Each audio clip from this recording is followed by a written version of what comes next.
We are fast approaching the 3-year mark since arriving at Purnon, and the final countdown has begun to the completion of the restoration of the eastern side of the roof and facades.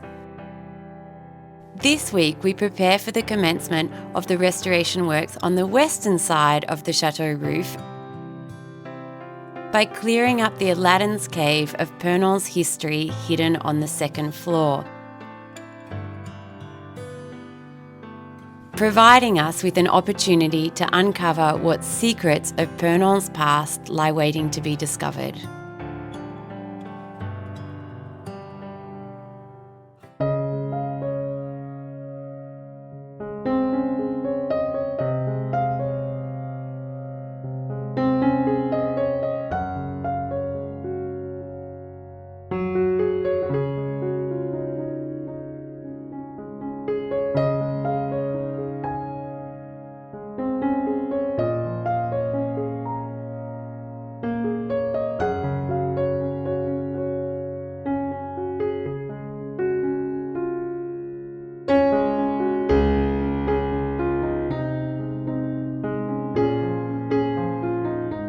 So we've got almost all the picture frames now are down. From they're here, over there. A lot of them are prints, some of them are paintings. We didn't find a Monet. I did find this print of James Cook, who was of course, but in French he's not James Cook, he's Jacques Cook, le capitaine. A very jeune Jacques. Yes, very young. There are some nice frames that might be able to be rescued. There's a lot that are damaged beyond salvation. This is super sweet.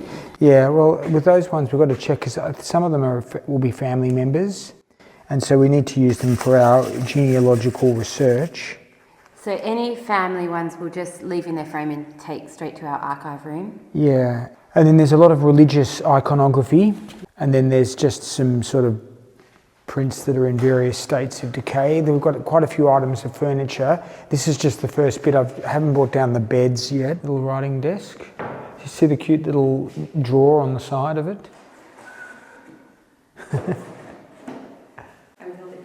Yeah, the ink that's been spilled in it.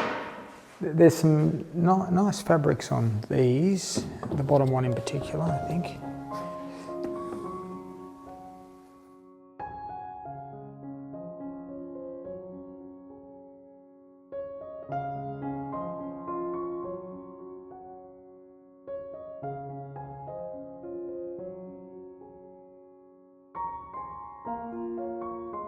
I think it's a photo, hon. I don't know how we're ever going to find out who it is, though. So they're the series, of which there's a couple more on the first floor. Does it have anything on the back of them to say, like, maybe when they were from or anything? Now, is this the same series? The last one is, I think, Marie Antoinette being given the judgment. What's written on his sword? Oh, that's his name. He's got his name written on his sword. That's really quite cool. So this is a very interesting find that the second floor is a bit renowned for. It's another one of the German newspapers from the Second World War. And what's interesting about this from the perspective of the history of the chateau is we were told the Germans were here for about 3 days in 1940, shortly after the fall of France. And we found a set of newspapers which told us that the date for that was about the 23rd, 24th, 25th, maybe the 26th of June. This paper, it's called Der Vormarsch, or the March Forward, is dated from the 4th of July. So it suggests that maybe the Germans were here for a little longer than we originally thought. What's also interesting about it is in this era of fake news, this paper is a masterclass in fake news. It says here on the front page, secret documents reveal all. And then the subheading is new evidence shows of the war plans or the war expansion plans of the Western powers. And so this is a very, very clever attempt, or perhaps maybe not that clever of an attempt, by the Germans to pretend that in fact the aggressors in the Second World War were not the Germans and the Nazis who'd invaded Poland and invaded Belgium and Luxembourg and the Netherlands and now France, but in fact the documents they've come across, sensationally found in the Loire Valley, actually show, according to the Germans, that it was the Western powers who were the aggressors, because these secret documents show that they were actually getting ready to wage war on everybody else. So as well as helping us date when the Germans were here at Purnon and showing that perhaps they were here for a bit longer than we originally thought, it's also a fascinating insight into propaganda from the start of the Second World War.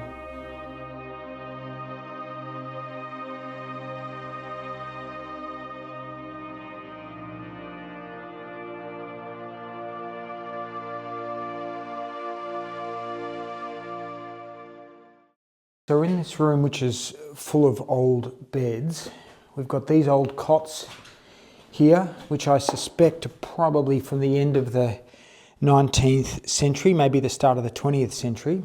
And then we've got these quite fascinating things here, which these are old rollers. We've got quite a collection of them, but they would have sat under the bed, and the beds, which are all on wheels, would have been resting on these rollers.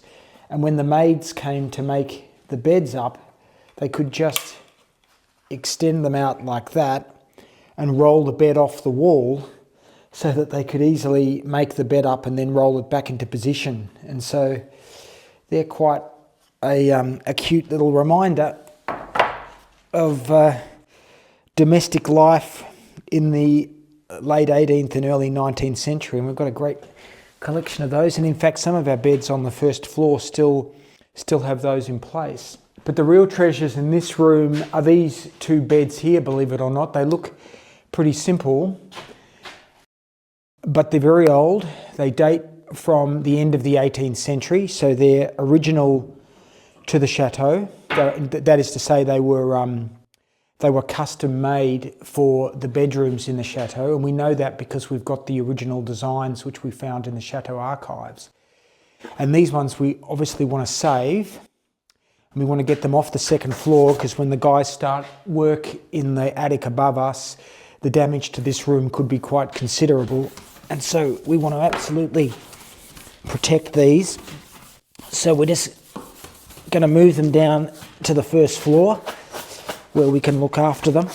These fabrics are probably not original. I mean, it's not impossible, but I suspect they've been updated, probably even painted since they were originally designed. But we'll have a closer look at that. And you can see they're actually in pretty good condition. Yeah, so these beds aren't only precious to us because they date from the construction of the chateau, and they were custom designed for bedrooms in the chateau itself, but they're really precious to us because so much of the original chateau furniture was lost during the chaos of the revolution. When the Marquis had gone away to fight, the revolutionary government started confiscating and auctioning off the furniture here at the chateau, and the Marquis's wife was able to save some of the original furnishings, and these beds and a couple of other beds that we've got are really all that remain of the absolute original furniture that was designed for the chateau when it was constructed. And so we really want to protect them. They're really quite charming, although you mightn't necessarily approve of the colours, which have been modernised at some point. But the original design of these beds really scream late 18th century. They've got the straight lines that we associate with the style of Louis XVI, and they would have been custom made by the carpenter. Well, we know they were custom made by the carpenter Not only because of those designs that we found in the Chateau archives, but because the architect's logbook actually records the work that the carpenter did and all of the pieces of furniture that he worked on as he did them. And these beds actually appear in that logbook. So it's really quite extraordinary, and we absolutely want to save them. So let's get them down to the first floor.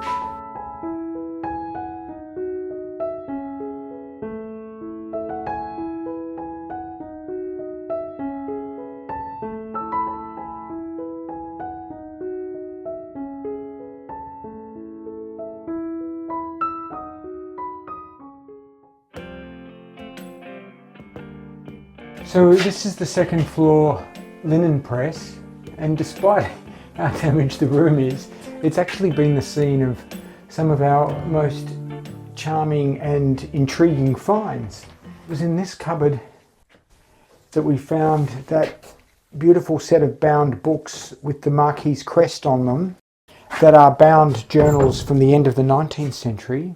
We found lots of old clothes, some of them marked with the initials of the family members that they would have been for. We've cleared them all out now as part of the process of moving things off the second floor to protect it as the roof works proceed along this side of the building. And then under this wardrobe, when I accidentally dropped something, we found a canvas portrait of a gentleman that we still haven't been able to identify who he is, but I'm very confident that we'll find him one day because he has some very distinctive medallions and awards on his chest. Here's one of the detachable collars from an earlier era. But it was on top of this shelf here, this set of shelves, which had a shelf up here, which I've now taken down. And it was as I was removing that shelf that we found firstly the little clay or key marked Le Clé de Paradis, which means a lot to flick an eye. Et voilà la clé du paradis. Ah, la clé du paradis. J'espère que ce sera un paradis. Now, recalling when we arrived that we were offered the key to paradise, Le Clé de Paradis, we have in fact found Le Clé de Paradis. Oh, stop it. That is too funny. That's too cute. So I don't know where in the Château Paradis is. Maybe it was someone's, 18th century chastity belt. Who knows? But there it is. There's the key. Now, more importantly than this somewhat improbable key to Paradis, we have found this canvas. And it's a woman's face. It's in very, very poor condition. So let's just be very careful that we don't remove the pigments of paint.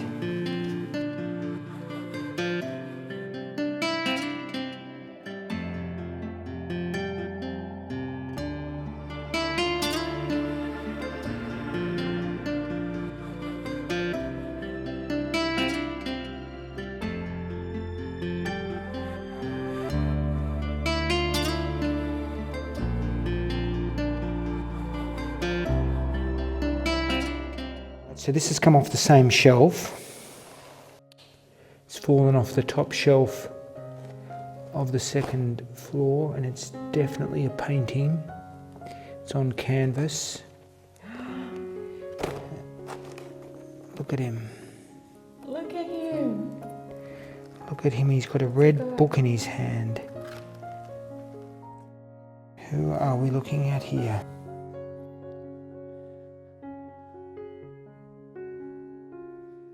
We are looking straight back into the 18th century, I would say, for sure. So this is really a remarkable find because this is old. You can tell by the style of it. And they've obviously taken it out of its frame and put something perhaps more modern or certainly relating to their family into it. So that suggests to me that this is a member of the Achard de la Haye family. And when the de Rochequerie family have arrived at the chateau, they've picked a frame that they particularly liked, And they've taken this out and used the frame for one of their own family portraits, which would no doubt be a very normal thing to do. And as the Achard de la Haye family sort of fell into decline, there was no one left in that family to take their portraits with them. So by the time the chateau was sold, it had passed by marriage to other families, and there wouldn't have been necessarily a lot of interest in keeping and protecting the portraits from their ancestors. And so this could easily be a painting of either, surely not Monsieur Achard de la Haye himself, the Marquis Antoine Charles who built the chateau. I suspect perhaps his son, Edouard. I feel that if it was Auguste, he would be in a military uniform. However, it's hard to tell. It's like you can't say that the bottom half of it is necessarily a painting that's been executed with enormous skill. It's very simple. The hand is a little oversized relative to the rest of the body, and the jacket itself has been very simply presented, just with the blue and then the red or the rouge buttons on it. But the face, like whoever it is, that's a remarkable likeness of the person. Do you think there's any possibility that the Marquise took these, because this is the third one we found, hidden upstairs. Do you think there's any possibility that she took them down during the revolution when they were doing the inventory? Because one thing that is missing in the inventory, in the revolutionary government's inventory, is any paintings. Well, that's a possible explanation. And if that's the case, these are very old, firstly, certainly pre-19th century, and secondly, they're of identities that we have a real interest in trying to find out who they are. But I think the red book and his attire is a real hint, because I think that will be a hint as to his profession. And once we know his profession, we can start to eliminate or include certain family members, and I think that will be really helpful. This is really very, very exciting to find these images of people that we just have absolutely, potentially of people that we have absolutely no previous record of what they looked like. We ought to be able to start to narrow it down if we can just determine the age of the portrait itself.